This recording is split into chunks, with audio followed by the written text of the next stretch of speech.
certo. Como foi quando o Google te fez um convite pra trabalhar com eles, cara? Foi o Google e o Twitter, na verdade. E isso foi um fato que eu nem sabia que era tão relevante. Quando a Folha que deu esse destaque, quando eu dei uma entrevista pra Folha... Como? Não, acho. Ou o Projeto Draft, não tenho certeza. Mas qual que vai a parada? O headline é bonito. Tipo, não, garoto recusou o Google e o Twitter. Mas na prática, não foi bem assim. No sentido de... eles têm políticas pra quem resolve bugs. E eu era uma dessas pessoas que resolvia bugs. E no Twitter, em algum momento, eu resolvi um bug do Twitter que, inclusive, a equipe do Twitter, nem tinha instalado no Brasil ainda, entrou em contato comigo para descobrir que bug é esse, porque era um bug que só acontecia com acentos, só em português tinha. Então eles não sabiam que existiam. E eles pediram o meu código para poder usar o meu código na correção do bug. Foi muito legal. Eu tive uma relação com alguns funcionários do Twitter. Era bug de quê?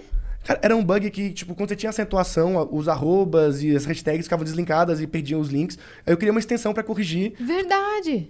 Aí os caras acharam isso legal e surgiu uma proposta. Tipo, olha, quando ele estiver no Brasil, a gente quer que você trabalhe aqui.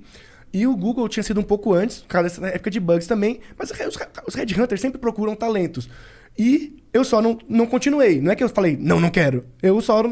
Tipo, não dei progresso nisso, não entrei, porque eu tinha muito medo de entrar. O motivo pelo qual eu recusei, que eu não quis entrar nessas empresas, é porque eu era muito novo e eu nunca tinha trabalhado com ninguém, nunca tive um chefe e eu tinha uns horários muito loucos. Eu gosto de trabalhar de madrugada, eu não sou subordinado, principalmente naquela época. Então eu falei, cara, ser contratado por uma empresa dessa é legal, mas ser demitido em 2 meses é uma merda.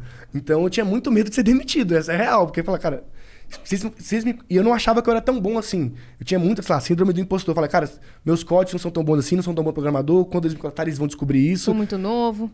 Exato. E a galera fala assim, recusou a empresa na Google e Twitter. Pô, os caras têm dezenas de milhares de funcionários. Eu não ia entrar como um diretor, eu ia entrar como um estagiário. E aí eu tinha muito medo também de ser só mais um. Porque eu sempre quis fazer as minhas ideias. E aí, lá dentro, eu estaria trabalhando para a ideia dos outros. Eu só fazia ideia dos outros em freelas para financiar para fazer minhas ideias. E eu não queria ter um emprego, eu nunca quis ter um emprego. Não porque eu não preciso de um emprego, não precisava de dinheiro, mas é que naquela época eu não precisava. Tipo, eu era adolescente, então literalmente eu tinha muito na minha cabeça. O momento que eu tenho para poder fazer o que eu quiser sem ganhar um centavo é agora. Porque quando eu ficar mais velho, tiver responsabilidade, tiver família, tiver filho e tudo, eu não vou poder me dar o luxo de seguir esse caminho. Então eu nunca quis trabalhar pra ninguém, não recusei só esse emprego, recusei vários empregos. Inclusive tem vários amigos meus, eu lembro muito o Get Ninja, sabe? O Edu virou um amigo meu alguns anos depois, ele me mostrou um print dele me chamando pra trabalhar lá no Get Ninja também, eu recusando. E eu sempre tive essa vibe de recusar, não por não querer trabalhar com os caras, porque eu queria muito... Eu tinha minhas ideias, eu quero fazer essas ideias. Eu era muito na minha cabeça o que eu quero fazer. E fazendo suas ideias, você já estava se destacando. Exatamente. Né? Como um prodígio. E aí eu tive o estalo mental assim, que eu sei que eu não sou o melhor programador do mundo, nem quero ser, porque eu nunca quis ser programador, eu queria fazer minhas coisas. Aí eu descobri que para fazer minhas coisas, eu precisava programar. Então, a minha vibe era construir as coisas que eu acreditava, e tanto é que muitas deram certo. Tipo, deram muitos downloads, muitos acessos, gerou mídia espontânea, de graça. Então, eu sentia que eu estava acertando, que eu estava fazendo alguma coisa que as pessoas se interessavam. E as pessoas só viam um skill de programador em mim. E eu não via esse skill tão forte, porque eu sabia a quantidade de gambiarra que eu fazia. Depois eu descobri que todo programador é assim. Mas na época, como eu não conhecia tantos programadores... Você aprendeu sozinho no seu quarto? Exatamente. Eu tinha muita insegurança sobre o meu skill de programador, porque... Todo mundo falava assim, nossa, o João é um bom programador. E eu não me via como programador, porque eu não me via no futuro sendo programador ainda. Eu sabia que eu estava programador. Pra mim, programação, todo mundo devia aprender, é muito foda. Até pra você, o pensamento lógico que ela te ajuda a te desenvolver é muito bom. Mas eu não queria ficar programando pra sempre, eu queria construir coisas. Eu sempre me via construindo alguma coisa. Porque era o que me dava tesão. Tipo assim, eu tinha muito mais tesão de ver a galera falando que baixou o aplicativo e achou da hora, do que ficar horas programando. Enquanto eu tenho muitos amigos programadores, que o tesão dos caras é ficar horas programando. Os caras realmente gostam, o tempo livre deles, eles estudam programação, eles programam o dia inteiro, e depois, do hobby deles também é programar. Eu nunca fui esse cara. Eu sempre fui o cara que queria fazer alguma coisa. Então, jogar o projeto pro mundo. Aí, eu não me via trabalhando em lugar nenhum, e foi uma decisão que parece louca, mas deu certo. Então... E como eu era prodígio, eu perdi o raciocínio. Gente, é difícil. Não, pode continuar. O TDAH é foda. Mas quando como eu era prodígio, eu sabia que todos os destaques e portas que eu tava abrindo era muito pelo fator de eu ter 16 anos naquela época. Então, tipo, tenho 16 anos, isso é um diferencial. Porque eu percebia isso porque ninguém fechava a porta na minha cara. Ninguém fecha a porta na cara de um garoto sonhador e que... Eu via muito que as pessoas que eu abordava gostavam muito de mim e queriam que eu fosse filho delas. Tipo, uma coisa assim, pô, eu queria muito que meu filho fosse assim. Então, eu mandava e-mail pra CEO de empresas e eles me respondiam.